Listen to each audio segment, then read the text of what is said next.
Hola a todos. Muchísimas gracias por acompañarnos esta tarde con un evento que promete ser informativo e ilustrativo. Mi nombre es Johnny Michanier y soy el asesor y planificador estratégico de Cámara. Antes de todo, permítame explicar la estructura de este evento. Nuestros invitados hablarán por 25 minutos y después el público tendrá una oportunidad de hacer preguntas. Abajo de su pantalla podrán ver la función de Q&A. Por favor, siéntanse libres durante esta charla de enviar sus preguntas por ahí y trataremos de llegar a contestar la mayor cantidad posible.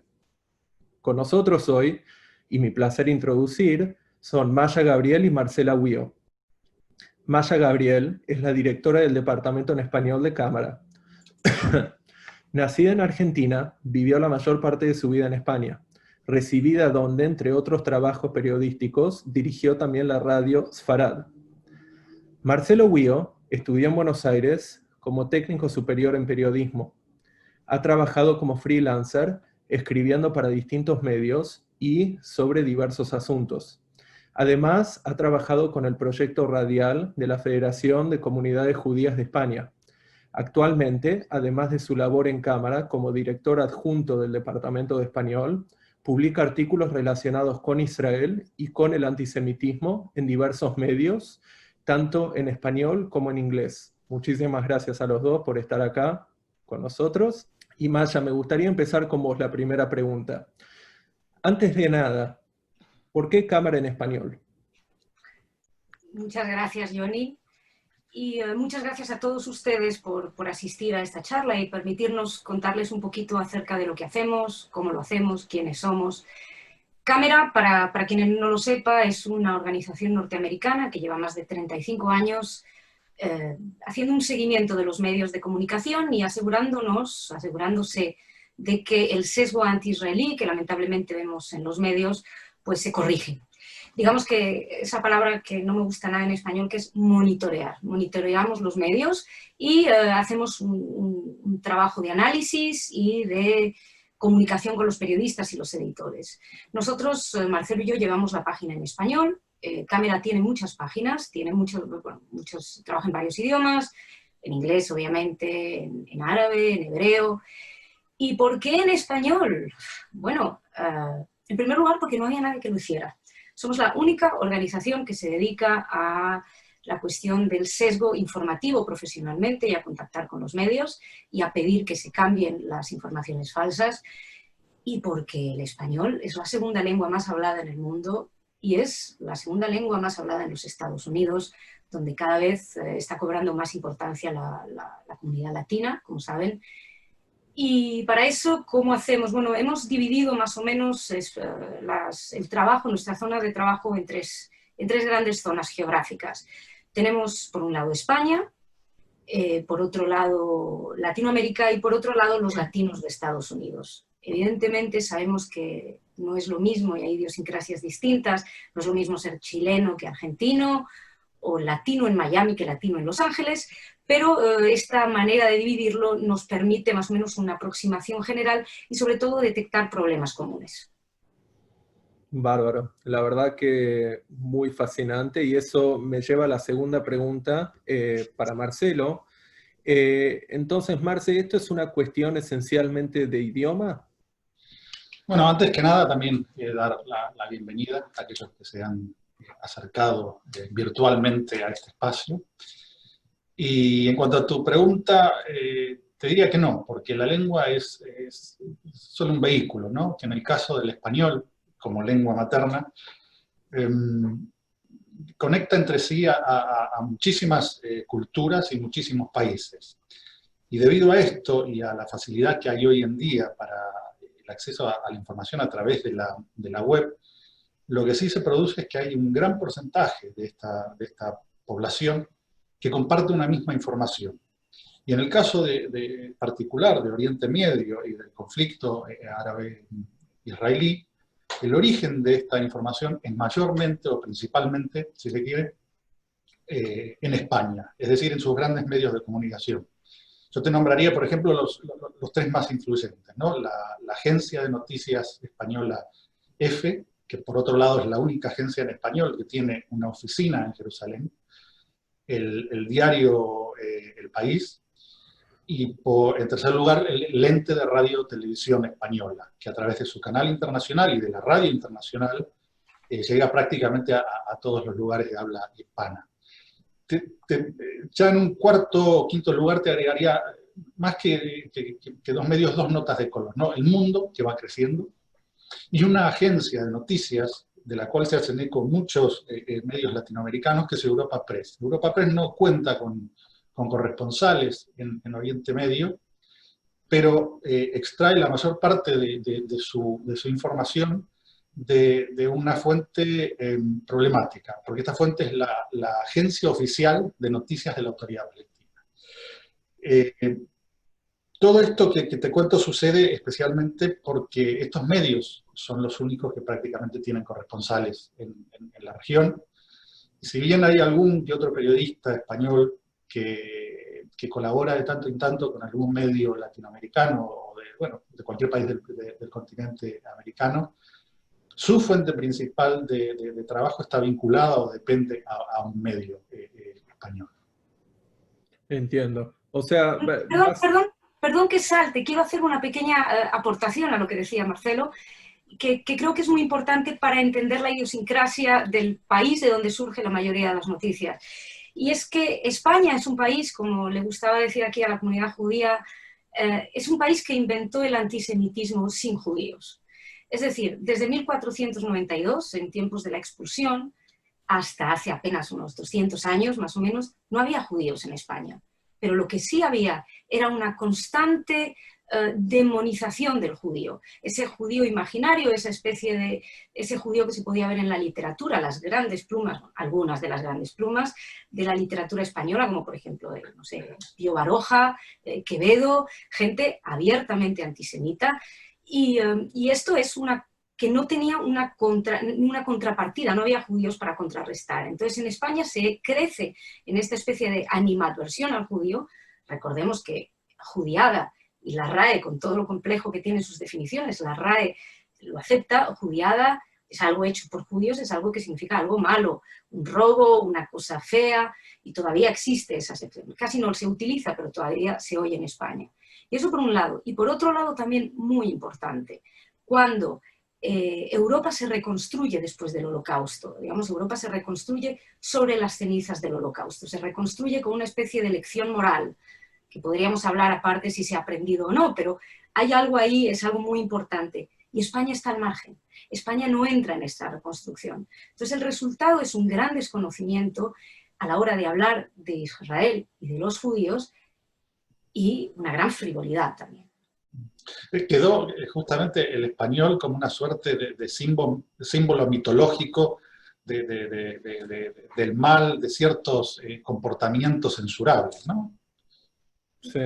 Ahora, a mí me parece fascinante que cuando logran hacer un cambio, una corrección en estos medios, básicamente la corrección se traduce y puede impactar a millones de personas en Sudamérica o diferentes comunidades latinas, ya que estos medios son los que están filtrando la información a Sudamérica.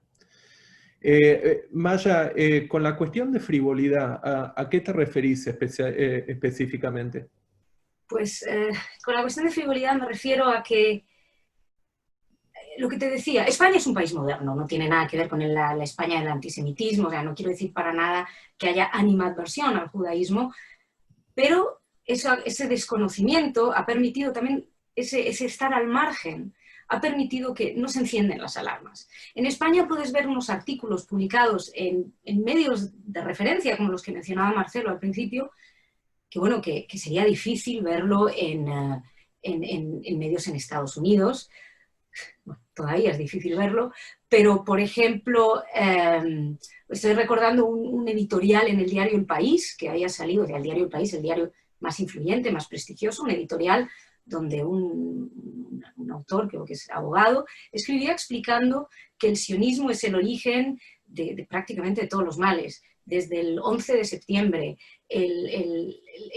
la subida del yihadismo, la teocracia iraní, esto El País, por ejemplo, o Radio Televisión Española, que también mencionaba Marcelo, hacen un reportaje sobre el tranvía de Jerusalén, y la última frase termina diciendo, me marcó, dice, a pesar de la convivencia, los judíos son mayoría. Es decir, a pesar de la convivencia, son mayoría. ¿Quiere decir que si los judíos fueran minoría sería más fácil convivir? Y ahí no se encienden las alarmas. Mira, te pongo un caso en Argentina, que también ha habido un caso reciente. Hoy he visto un profesor que hablaba de que muéstrenme un judío pobre, no existen judíos pobres, un profesor, un académico. O bien en Canal 5, que vinculaban el COVID-19 lo vinculaban a Israel. Pero ahí se encienden las alarmas, hay ruido. En España todavía no. Y eso es a lo que me refiero de la frivolidad. En España se habla de te decía antes, un judío imaginario. Bueno, pues hay un sionismo imaginario, un sionismo cargado con los males que antes se cargaba al judío, ahora se lo carga al sionismo, y es imaginario. Bárbaro. Y hablando del judío y el sionista o el sionismo imaginario, Marcelo, ¿cómo definirías el tratamiento de Israel y los judíos en los medios? Creo que en general el resultado de este tratamiento proviene de una falta muy extendida ya de profesionalidad. Y que en el caso de esta cobertura en particular que hablamos, ¿no? del conflicto árabe-israelí, y también de las cuestiones que bordan o tocan marginalmente el antisemitismo, parece haberse convertido hasta en un modelo de quehacer periodístico, ¿no? Y es algo que se manifiesta, yo creo, entre las tantas cosas que se manifiesta, hay dos que me parecen centrales. Una es son centrales porque definen el producto, ¿no? El producto final, es decir, la crónica y lo que el lector va a recibir. Primero son las fuentes, su tratamiento sesgado, ¿no? Fuentes y voces. Y ello se debe primero por una falta de corroboración de lo que la fuente dice o la voz dice, de contextualización de lo que está diciendo, y además en una falta de identificación correcta de las fuentes o las voces. Es decir, si estas están posicionadas respecto del conflicto, si tienen algún tipo de interés respecto de ese. El otro aspecto que te mencionaba es el de la omisión de hechos relevantes, ¿no? Porque parece que después de todo lo que se omite, lo que no se dice, lo que se calla, no existe. Y así, por ejemplo, se desestiman muchas o casi todas las preocupaciones legítimas israelíes y las amenazas a las que el país, el Estado judío se tiene que enfrentar. Una de ellas, y la más evidente, es sin duda el terrorismo. Mira, en esta línea que dice Marcelo sobre el terrorismo, hubo una serie de entrevistas que nos llamaron mucho la atención de la agencia EFE. Presentaron a tres mujeres, Ahed Tamimi, Ashrawi y Leila Khaled, ¿no? Hacían una presentación, eran unas entrevistas que parecían dignas de la revista Hola, ¿no? Más bien con todo el glamour, y lo que me llamaba mucho la atención, bueno, de Ahed Tamimi obviamente nada acerca de la incitación al terrorismo, de Ashrawi nada acerca de los libelos de sangre vinculados con su página, pero me llamó mucho en el caso de Leila Khaled. No mencionaban que había, creo recordar que no mencionaban que había secuestrado un avión, pero mencionaban que pertenecía al Frente de Liberación Palestina sin especificar que era un grupo terrorista. O sea, parecía algo como muy simpático, no había ninguna pregunta difícil, las mentiras que eran históricas, evidentes, no se contrastaban, no se le decía, no, usted se equivoca con esto. Y lo más llamativo es que la única vez que se mencionaba la palabra terrorismo en todo el artículo era cuando Leila Khaled acusaba a Israel de cometer atentados terroristas. En esto que dice Maya, es algo que además vemos repetido en con casi toda la cobertura, ¿no? La falta de identificación de los grupos palestinos como Hamas, el grupo terrorista, como Yihad Islámica, o como el Frente para la Liberación Palestina, como grupo terrorista. Son grupos que además han sido designados por la Unión Europea como tales, ¿no? Y estamos hablando de medios que pertenecen a un país de la Unión Europea. pero la presentación que hacen de estos grupos es como movimiento islámico, movimiento de resistencia a veces incluso, y ahí hay no solo la omisión de decir qué son, sino que hay una suerte de lavado de imagen, ¿no? Se lo presenta por otra cosa distinta de lo que es. Una cosa de las grandes omisiones, hablaba Marcelo del terrorismo, pero yo no quiero dejar pasar una cosa que hemos dado en llamar en cámara, no solo cámara en español, sino en cámara en general, la gran omisión con mayúsculas. Yo creo que vamos a hablar de esto, pero el conflicto está estructurado, básicamente, o está presentado, lo ponen en un marco en el cual Israel aparece como colonizador de tierras. Es decir, Israel parece que quiere tierras y los palestinos lo único que están pidiendo es un Estado. Así nos lo presentan los medios.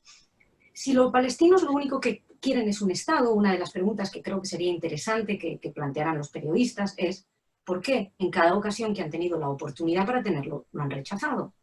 Al menos 4 ocasiones, bueno, desde Peel, evidentemente, pero el 47, la partición, después de la llamada ocupación en el 67, cuando Israel ofrece devolver todo a cambio de reconocimiento, son los 3 nos de Jartum, cuando Arafat parece que está a punto, lanza una segunda intifada, Abbas después, con lo que se debe llamar en ese juego de espera de Abbas, de ni siquiera responder a una de las ofertas más generosas. Es decir, ha habido oportunidades y en todas ha sido rechazada. Para un periodista que está hablando del conflicto, yo creo que si no mencionan esa gran omisión, insisto, con mayúsculas, está faltando algo, porque nos están planteando que quieren algo que rechazan. En ese sentido hay que destacar que el diario El Confidencial, que es un diario muy importante también aquí en España, nos publicó un artículo de opinión en el que hablábamos precisamente de eso, de la gran omisión. Esto que decías se puede, perdón, Johnny, se puede resumir en, digamos, en la omisión de la visión del liderazgo palestino sobre el conflicto, ¿no? O sea, ¿cuál es la visión del liderazgo palestino sobre el conflicto? ¿Qué entienden que es la raíz del conflicto? ¿Y qué entienden sobre la resolución del conflicto? Es decir, ¿cuáles son sus condiciones para la resolución de este conflicto? Porque, por ejemplo, la carta de la OLP y la de su organización mayoritaria Fatah no reconocen la existencia de Israel. Estamos hablando de 2 facciones mayoritarias dentro del liderazgo palestino, ni hablar, por supuesto, de la de Hamás. Pero, por ejemplo, la Constitución de Fatah, en el artículo 8, dice, y lo voy a citar textualmente, dice que la existencia israelí en Palestina es una invasión sionista. Y en su artículo 12, incluso más elocuente, dice que la completa liberación de Palestina y la erradicación de la existencia económica, política, militar y cultural sionista es el objeto de la completa liberación de Palestina. Eso da, evidentemente, eso es muy importante, es un contexto muy importante para poder entender el conflicto, y esto se está omitiendo.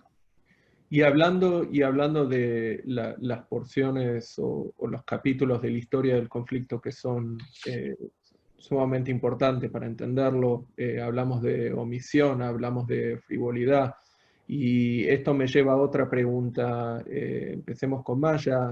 Maya, ¿por qué este silencio? ¿No es acaso esencial para entender a uno de los actores claves? Yo creo que sí, pero es que hay una narrativa ya creada en la cual ese actor clave que mencionas no es un sujeto. Lo han creado, es decir, la información de Israel, si te fijas, en la información de Israel, por lo general, Israel siempre es el sujeto de la acción y el palestino es quien recibe la acción. El palestino se ha convertido en un objeto victimizado por Israel.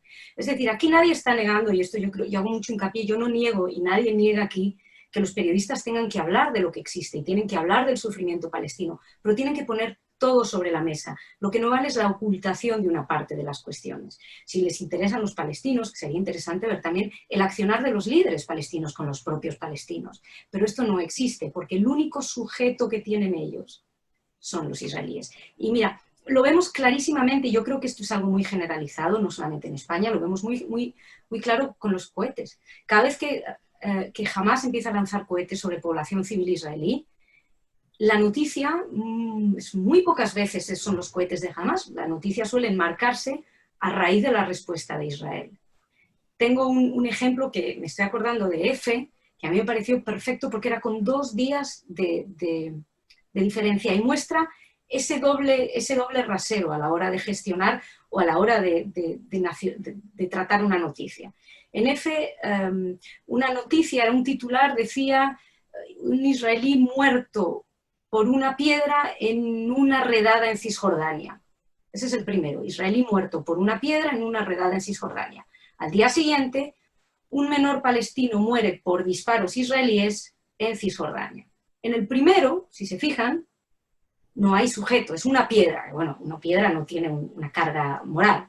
Muere por una piedra y te ponen en una redada en Cisjordania. Es decir, te están poniendo un contexto violento en el cual puedes entender que una piedra se haya disparado.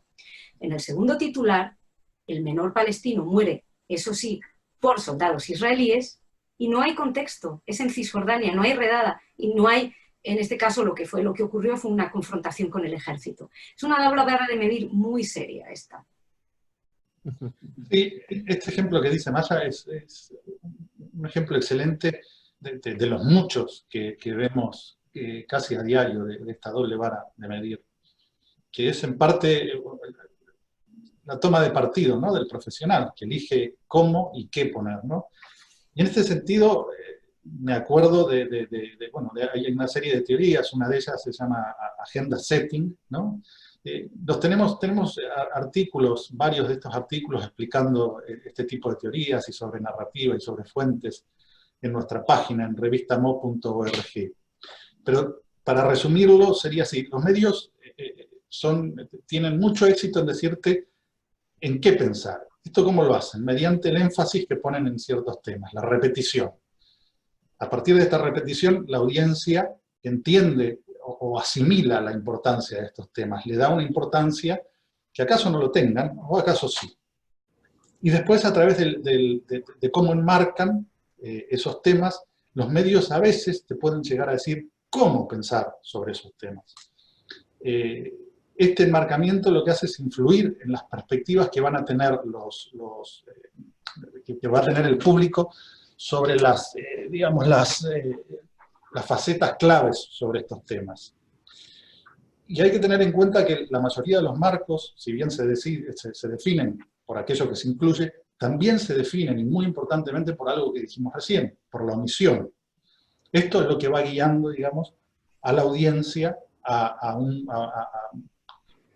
si no a una cierta conclusión, sí a arrimarla a una cierta conclusión. Y además, añadiría que los titulares se han convertido en una herramienta esencial para poder encuadrar esta noticia. Porque, si bien históricamente los titulares han funcionado como un apéndice informativo, es decir, adelantan el contenido o resumen el contenido de lo que va a seguir ahora, ¿no? De esto va la crónica. Es como un pequeño resumen, digamos. Pero en el caso de la cobertura del conflicto árabe-israelí, han empezado a funcionar de una manera muy distinta. Primero funcionan como una clave, es una especie de clave que le dan al lector para decirle cómo tiene que interpretar lo que va a seguir a continuación. Entonces, como decía recién Maya, Israel siempre es el sujeto activo, siempre es responsable, y más que presumiblemente culpable, ¿no? Porque Israel, cuando responde a los ataques de Hamás que ella mencionaba, no se pone Israel responde a un ataque de Hamás, no. Israel ataca Gaza, directamente Gaza, con una cuestión indiscriminada además. Y a partir de esto es como debe leerse la crónica que sigue. Es más que leerse, cómo debe valorarse, ¿no?, lo que sigue. Y incluso los guiños, comprender los guiños del lector. Así es fácilmente comprensible o discernible, si se quiere, cómo una práctica profesional que es descuidada, cuando no directamente una práctica que está posicionada, puede afectar los puntos de vista del público. Especialmente en este conflicto donde la atención sobre el conflicto, es decir, sobre el énfasis del que hablábamos, es exagerado. Se supone que este conflicto se le otorga una importancia, pero desproporcionada en su alcance y en sus pretendidas consecuencias. De hecho, ha tenido comparativamente más cobertura que el conflicto en Siria, con todo lo que ello ha implicado, los horrores de ese conflicto, el número de bajas, y además las implicaciones que ya no son solo regionales, por los actores que intervienen y porque los intereses en juego sobrepasan la región, ¿no? Y me imagino también que hubieron bastantes omisiones del cargo que se tomó Israel en operaciones humanitarias con Siria, me puedo imaginar nada más. Pero hemos hablado de titulares, de fuentes, de doble vara de medir, de omisiones. Entonces, Maya, ¿cuál sería el problema más característico del periodismo en español? En español en sí, yo creo que las fuentes, que lo que hará Marcelo también, son fuentes que, yo no sé si hay un problema de idioma, es decir, sé que en ciertos periodistas existe un problema de idioma, muchos, incluso hay algunos que te das cuenta que te vas al diario Haaretz y su crónica muchas veces es una traducción. Las propias fuentes muchas veces no buscan fuentes, es decir, no buscan fuentes propias. Mira, además de eso hay una especie de promiscuidad que una fuente, un entrevistado hoy aquí, no vas a haber pasado mañana ahí. Me acuerdo lo cuento breve para que no nos vayamos mucho tiempo, pero me acuerdo durante la operación Margen Protector, la campaña contra Hamas en el 2014, la agencia EFE, fueron 3, no me acuerdo cuáles eran las otras 2, una sé que fue la agencia EFE y otros 2 medios más, de estos que mencionó Marcelo al principio, u otros, bueno, trajeron a Dr. Fosse. Del Dr. Fosse hablaba que nunca había visto una cosa así, que que había una bomba especial que hacía unos daños horribles que había creado Israel, que jamás en su vida había visto algo así. Nosotros hacemos un trabajo de investigación, de análisis, obviamente vemos Dr. Fosse y vemos quién es. Y es que era ponerlo en Google. Y salía que ya, no sé si era The Guardian, que lo había desmontado completamente, porque esa noticia la había dado exactamente en el 2009. Y eso, nadie se tomó el trabajo de mirar quién es este señor tan apocalíptico. Y iba pasando de un sitio a otro. Entonces, por un lado, ni lo cotejas, y por otro lado, le estás dando una cierta validez a su voz a través de pasártelo por estas medidas. Yo creo que eso es algo bastante más problemático en España. No sé si Marcelo estará de acuerdo. Sí, totalmente, porque creo que la raíz, ¿no?, de la información, de cómo se debe informar el periodista. Yo a esto le añadiría únicamente un matiz, no sobre lo que ella dice, sino que hacer más que nada una distinción, porque hablamos de fuentes y ahí a veces se mezcla todo, ¿no? Yo distinguiría entre fuentes y voces. Las fuentes, digamos, serían aquellas que dan cuenta del suceso al periodista. Por ejemplo, en un accidente de tráfico, la fuente sobre ese accidente será la policía que hizo el parte, los bomberos que intervinieron, y si hay heridos o demás, pues serán en el hospital, el portavoz del hospital que dará cuenta de la condición de los afectados. Esa sería la fuente. Ahora, las voces son otra cosa. Las voces ofrecen otra cosa, y es casi un evento paralelo lo que ofrecen. Ofrecen opinión, principalmente, e interpretación. Y lo hacen de distintas maneras. Una de ellas es la acusación, o la expresión de una posición, o de un sentimiento, o de otras cosas. Depende, digamos, de la fuente. Y muchas de estas voces, en el discurrir de una crónica, se confunden mucho con las del redactor. Porque a veces da la sensación de que el redactor las está en realidad utilizando para transmitir al lector una posición que es más bien propia y una visión particular, en este caso del conflicto. Muchas de las... y además, te diría que muchas de las fuentes que son presentadas o sugeridas como fuentes, no son tales, sino que son voces. Pienso, por ejemplo, ahora en numerosas ONGs, o de estos llamados movimientos sociales, humanitarios, otro tipo de organizaciones, o no sé, entidades, líderes, que están muy lejos de ser observadores neutrales del asunto de que se esté tratando, en este caso del conflicto, pero que igualmente han sido elevados al rango de fuente, primero de información, pero además de fuente prioritaria de información, y son fuentes incuestionables. Y sencillamente, como decíamos antes, mediante un método muy simple, que es no verificar sus testimonios, no contextualizarlos, y no identificar a estas fuentes, ¿no? Así pues quedan eximidas del escrutinio, ya sea la organización de turno, la persona, la institución o la declaración que haga cualquiera de estas, que muchas de las veces, o casi todas, como los vemos, va siempre en forma de acusación y sin pruebas, ¿no? Porque también están eximidas de presentar argumentos o de justificar sus dichos. Y así se convierten en noticia, en realidad, en verdad, de pronto, ¿no? Entiendo. Y Maya, ¿cómo trabajan en su departamento? ¿Cómo trabajamos? Pues llegamos a la oficina y leemos todo lo que se ha escrito respecto a Israel en esa noche, a veces incluso durante la noche. Leemos, analizamos todo, evidentemente tenemos que seleccionar a qué medios se responde, a qué medios no se responde, vemos lo que está bien, tenemos que cotejar la información, preguntamos a nuestras fuentes, investigamos y vamos viendo lo que consideremos que está mal. Cuando algo está mal nos ponemos en contacto con los editores y les explicamos lo que se ha hecho mal, lo que se ha hecho bien. También porque contactamos con ellos en persona. Yo, por ejemplo, estoy en un viaje en Madrid ahora mismo para precisamente poder contactar con muchos de estos periodistas, poder hablar con ellos. Digamos que es detectar el error y comunicárselo a los medios.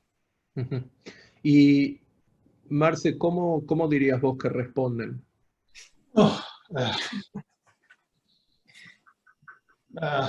Diría que rara vez responden. Si hay un medio que realmente se preocupa por la calidad de lo que están haciendo, o a veces se sienten, no sé, tal vez es una opinión mía, creo que a veces se sienten un poco heridos en el orgullo en lo que uno le dice, responden. Muchas veces te lo hacen para rebatir aquello que les está señalando, y eventualmente, muy de tanto en tanto, corrigen. Pero se corrige poco, comparado con los medios anglosajones.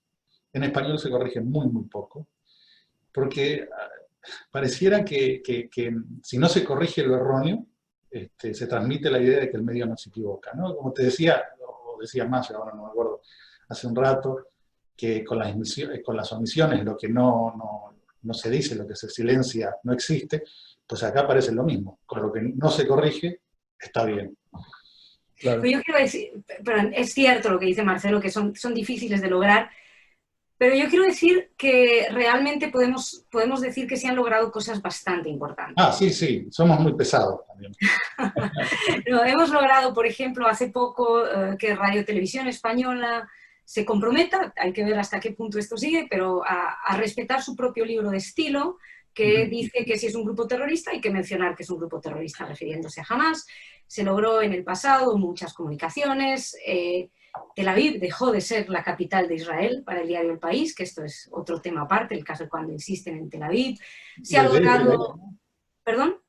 En F, que también... en F se logró... No, pero que habían dejado sí, tan a menudo de llamar territorios palestinos. Palestinos, sí, exacto. Digamos que se han ido logrando cosas, algunas sabemos a ciencia cierta porque ha habido comunicación, otras pues ha sido a base de escribir o sabemos por otros canales, algunos otros incluso hemos llegado a conseguir algunos artículos, pero ya entrando en línea del antisemitismo directa, que se eliminen o incluso que se disculpen.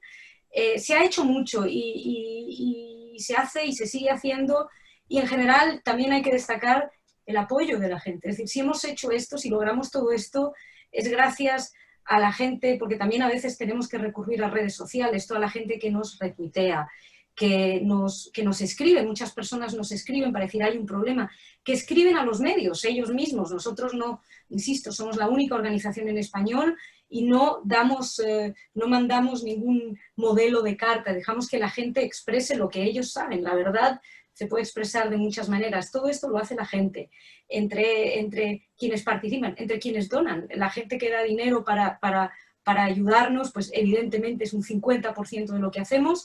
Yo diría que el 50% de lo que hacemos es quien nos apoya económicamente, el 50% es quienes nos ayudan en las redes, colaborando, y Marcelo y yo de algún modo detectamos esos errores y gestionamos y ponemos en una línea, ¿no? En una misma línea. Pero quiero destacar los logros, que también son importantes. He mencionado estos 3 medios porque son en los que nos hemos centrado, pero con El Mundo, por ejemplo, nos publicaron un artículo sobre Hamás.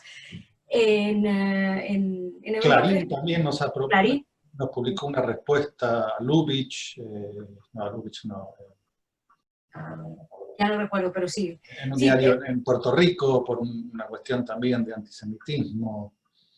En nuestro Perú también recuerdo que habían publicado algo. Sí, sí, no cabe duda que los logros que han tenido en revista con cámara en español han sido muy impactantes, y les quiero agradecer a a nuestros 2 panelistas por una gran discusión, y me gustaría también aprovechar esta oportunidad para escuchar preguntas de nuestro público ansioso. Tenemos público, creo que de Sudamérica, de España, de diferentes partes de Estados Unidos. Así que he recibido una pregunta muy interesante acá. Saludos. Desde mi punto de vista, si el Estado de Israel estuviese gobernado por la izquierda, el antisionismo no tendría la intensidad actual. ¿Qué opinan de esto? Yo creo que el antisionismo no necesita excusas. Entiendo el punto de vista, entiendo el planteamiento, que me parece muy... yo lo he pensado en muchas ocasiones, pero una de las cuestiones que ocurre con Israel, si se fijan, precisamente es que da igual quién esté en el gobierno. Es decir, Israel ha tenido a lauristas gobernando, o ha tenido políticos que sin ser lauristas tenían una aproximación mayor o una perspectiva más de izquierdas, y la crítica a Israel. Incluso yo diría que ahora estamos en cierta medida un poco mejor. Entiendo eso. También nosotros somos muy... queremos, y es una cosa un poquito... queremos desvincular esta cuestión israelí, y por lo menos nosotros a la hora de trabajar desvinculamos la defensa de Israel, o ni siquiera de Israel. Yo creo que defendemos el buen periodismo y lo desvinculamos de la derecha o izquierda, porque creo que los palos vienen por ambos lados. Sí. Es verdad que hay algunos más activos, ¿no? Exacto. Igual yo me acuerdo, por ejemplo, de un político como Rabin, al que se lo vincula con la izquierda, y era un gran sionista, Rabin. No, sí. Creo que sea sin duda. Sí, sin duda. Creo que hemos visto el antisionismo a full, con gobiernos de derecha e izquierda también en Israel.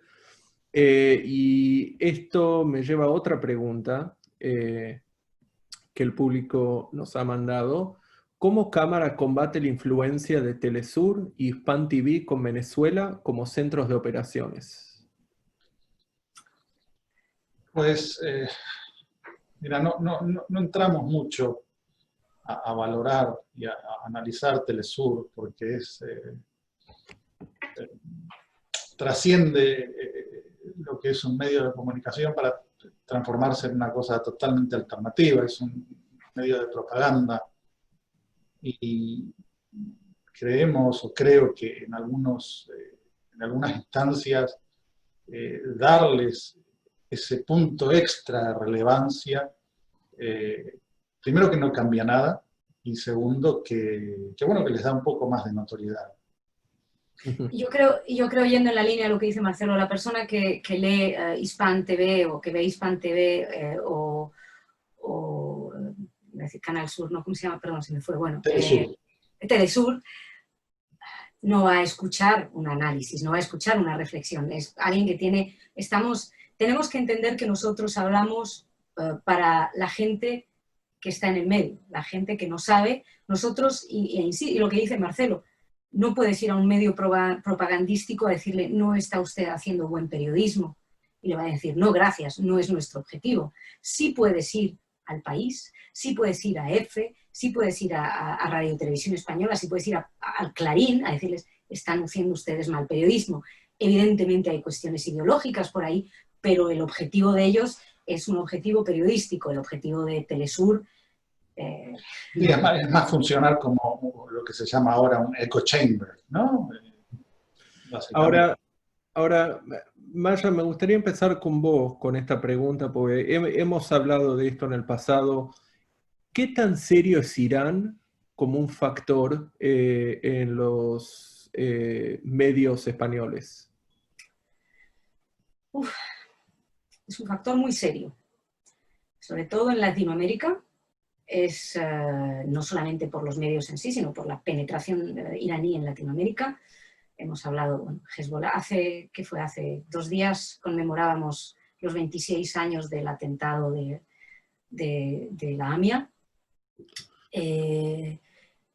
Hay una infiltración política evidente, lo de Hezbollah está ahí, tenemos Venezuela y la influencia, es decir, hay un problema esencial. Mediáticamente, tengo entendido, he leído recientemente y tengo que confesar que en ese sentido no lo he seguido, pero que Irán, a través de los problemas económicos, estaba pensando dejar caer Hispan TV.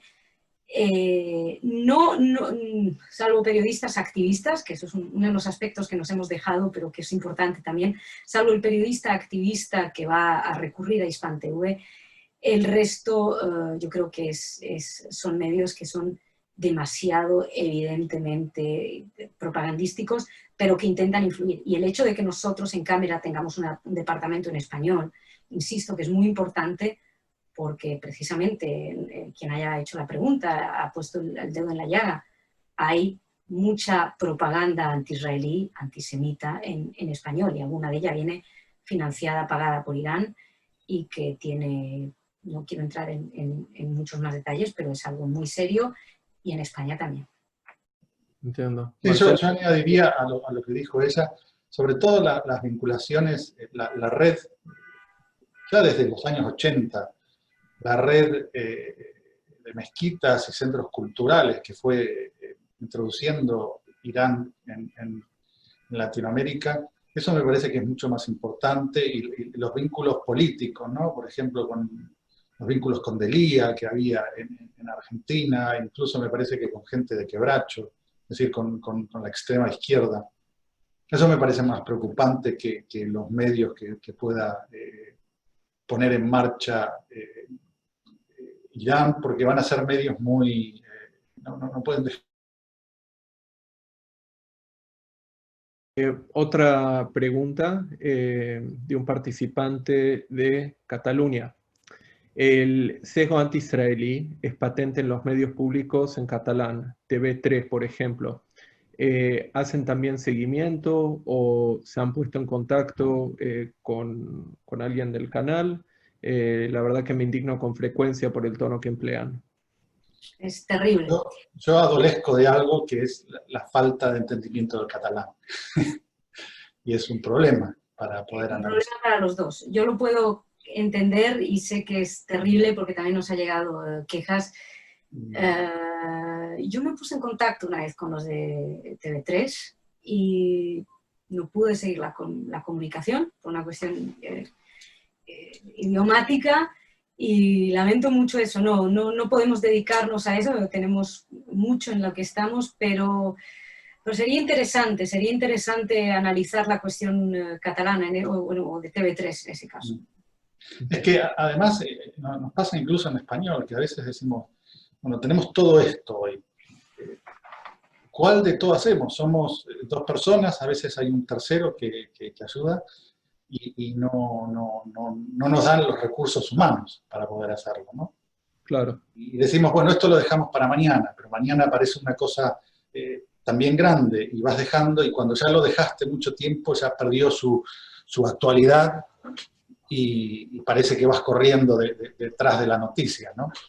Como me dijo un editor de un periódico importante cuando le escribí, se me había pasado con todas las noticias. No, es que este artículo está mal, y me dice, ¿de qué artículo me hablas? Digo, de no sé qué. Y me dice, uy, pero si esto hace un mes, esto es la prehistoria ya. Digo, bueno, pero me lo pueden cambiar. Sí, lo cambiaron, de hecho, pero me acuerdo de qué me hablas. Y están para un medio de informaciones, la prehistoria. Sí. Otra pregunta que tenemos acá.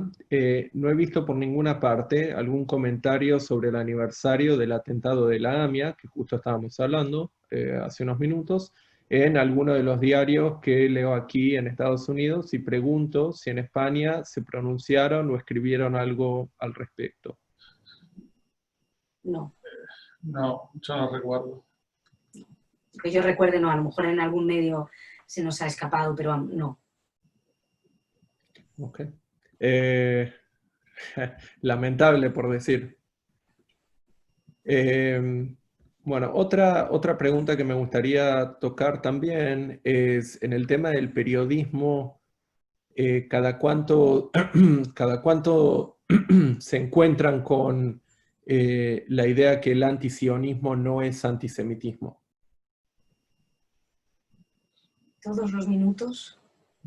Todos los minutos. Sí, siempre. Y si no es, no hace falta que sea explícitamente, ¿no? Está implícito prácticamente en casi todos los artículos. Y sobre todo aquellos que tienen que ver con organizaciones o pro-palestinas o palestinas o vinculadas al BDS. Mira, cuento una conversación que tuve una vez con una periodista, no digo de dónde, para pedirle que corrigiera una cosa. Le digo, el artículo está muy bien, pero hay una cosita que está mal. Y me dice, para vosotros está mal, para el resto del mundo no. Digo, ¿quiénes somos nosotros? Y dice, vosotros. Digo, los judíos. Me dice, no, ser antisionista no es ser antijudío. Digo, pero me parece muy interesante ese vosotros, no ese distinguir. Te lo encuentras, como dice Marcelo, está implícito, pocas veces es explícito, bueno, algunas veces es explícito, y en las discusiones en Twitter, quienes nos escuchan aquí y estén metidos en ese fango, saben perfectamente que se puede criticar a Israel sin por ello ser antisemita. Pues sí, se puede criticar a Dinamarca sin por ello odiar a los daneses, pero eso es una cuestión que nadie se plantea, por cierto. Y otra cosa respecto de esto, es que, claro, se ha repetido lo que hablábamos, ¿no? De este énfasis, de esta repetición hiperbólica, ¿no? Sobre el tema. Tantas veces lo mismo, que ya no hace falta repetirlo. Ya está entendido. Con dar pequeñas claves, el lector entiende de qué va. Porque muchas veces está el lector inocente, pero está el lector que va a buscar eso también, porque es su opinión y quiere revalidarla, ¿no? Entonces entiende muy bien lo que está leyendo. Bueno, creo que con esto llegamos a nuestra última pregunta. Guardé esta para el final porque me parece que es muy relevante e interesante y nos llega desde la Universidad de Granada, en España. Quisiera preguntarles cómo contrarrestar la influencia del BDS en la academia que frecuentemente es entrevistada en la prensa española. ¡Wow! Como pregunta. Muy interesante. Muy compleja. Y muy compleja. Creo que requiere un zoom aparte. Y como tenemos que terminar, creo que tiene que ver con esto. Yo creo que solo hay una manera de contrarrestar las mentiras y es la verdad. Y el BDS está cargada de mentira. Entonces, con la verdad. También yo creo que es muy importante dejar claro que el BDS, y está dicho por sus propios líderes, lo que buscan es que no haya un Estado judío.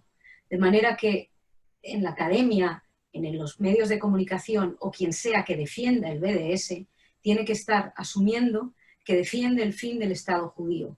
Entonces ahí ya puedes hablar, porque el tema es que es muy sencillo decir, no, yo es que no quiero que se ponga dinero en Israel por los palestinos o por lo que sea. Eso está muy bien, me parece muy bien que usted tenga su Israel, tiene todo el derecho a tenerlo, pero usted, cuando está abogando por el BDS, y esto es muy importante y están las declaraciones de los propios líderes, cuando usted aboga por eso, usted aboga por el fin del único Estado judío, algo que está catalogado por todos los organismos de estudio y de análisis del antisemitismo como un argumento antisemita. Yo creo que eso hay que repetirlo una y otra vez, porque el BDS es un movimiento que se disfraza de causa humanitaria, que esto también da para otro capítulo, las causas humanitarias y el antisemitismo, o sea, las causas pretendidamente humanitarias. Entonces se disfraza de causa humanitaria para lanzar un mensaje que lo único que busca es que los judíos no tengan derecho a la autodeterminación en su tierra ancestral. Esto es clave, creo yo, para desenmascarar. O sea, ustedes defienden esto, me parece muy bien, pero defiéndanlo con honestidad. sean abiertos en lo que están defendiendo. No vengan aquí que los palestinos, no, ustedes lo que quieren es el fin del Estado judío, ¿ok? Asúmanlo. Yo a esto añadiría, ¿no?, el papel de los medios en esto, ¿no? Justamente de lo que hacemos nosotros, de exigirle responsabilidad profesional. Siempre hablamos, ¿no?, de las mejoras en cuestiones sociales, en la comunicación, el entendimiento entre las personas y entre los pueblos, y los medios de comunicación son, si no los mayores formadores de opinión, son unos grandes formadores de opinión pública, si es que tal cosa existe, y entonces tienen que tener una responsabilidad respecto de estas cosas, ¿no? No pueden blanquear el fin real de un movimiento como el BDS, y por otro lado, el marco apropiado para la ideología no es la crónica de la noticia. La ideología tiene otro marco, tal vez justamente más académico, ¿no? Donde quien es expuesto a ella sabe que está siendo expuesto a ella, sabe de qué se trata, o al menos conoce sus elementos sobresalientes y eventualmente los fines que tiene esta ideología. Pero, digamos, maquillada u oculta en una crónica, pues a veces se me hace que es un poco peligrosa. No, la verdad que me parece que la respuesta que han dado ambos me parece fantástica. Espero que haya ayudado al público. Antes que nos vayamos, me gustaría darle la oportunidad a cada uno de dejarle un último mensaje, si es que quieren, al público. Quizás cómo, qué rol pueden tomar ellos en ayudar y apoyar todo el trabajo increíble que vienen haciendo. Así que, Maya, empecemos con vos. Yo quiero decir una palabra por encima de todo, que es la verdad. De lo que queremos hablar es de verdad. Yo sé que a veces uno se enfurece y la emoción nos puede, bueno, hay que luchar contra la emoción, porque la verdad hay que imponerla tranquila, o imponerla, hay que hablar de ella con razón. Eso por un lado. Y luego, por otro lado, quiero dar las gracias. Una vez más, soy reiterativa, pero es que sin el apoyo de la gente, nosotros no estaríamos aquí. Sin esas personas que nos ayudan, que los pequeños mensajes. Yo recuerdo una vez una entrevista en trampa me hicieron horrible en España, precisamente en el País Vasco, me terminaron llamando nazi, cosas terribles y que yo no podía ni responder, y luego hubo un montón de gente que me estuvo escribiendo por Twitter, etcétera, un apoyo que a mí me hizo sentir, wow, por lo menos nos apoyamos entre nosotros. Yo creo que eso por un lado es esencial, este apoyo que hacemos entre nosotros. Síganos en Twitter, por favor, síganos, expandan nuestro mensaje, que la gente sepa que estamos aquí. Si ven cosas mal, por favor busquen nuestra página web, contacten con nosotros, envíennos los problemas que ven en medios, anímense a escribir ustedes mismos si quieren, nos preguntan, nosotros lo haremos encantados. Todo lo que sea que nuestra voz se expanda es importante. Por supuesto, si ustedes pueden donar, pues también para nosotros es una gran ayuda, porque también gracias a eso podemos, bueno, pues mantener esta función que estamos haciendo, y que, insisto, somos los únicos en español que hacemos. Colaboramos con otras organizaciones de vez en cuando, que en otros aspectos, y las hay muy interesantes, muy buenas respecto a los medios.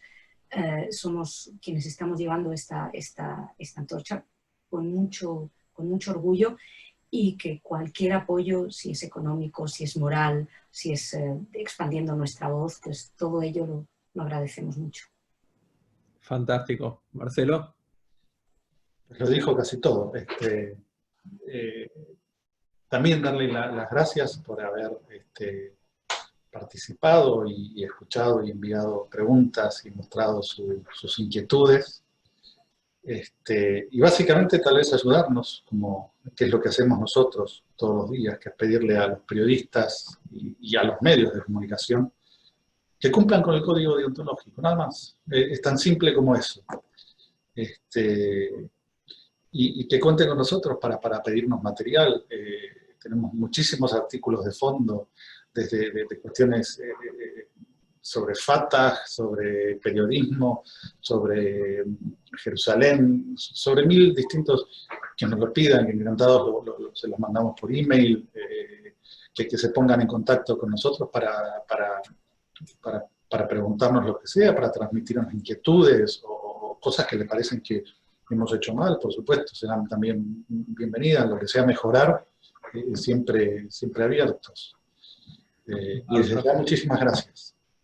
Bárbaro. Bueno, Maya y Marcelo, muchísimas gracias por estar hoy acá con nosotros. Le quiero agradecer al todo público también que estuvo acá con nosotros desde Sudamérica, que tengan buenas tardes, en España me imagino ya que tengan buenas noches, y continuamos a contar con su apoyo mientras Cámara sigue luchando la buena lucha. Que tengan muy buenas tardes. Chao, chao.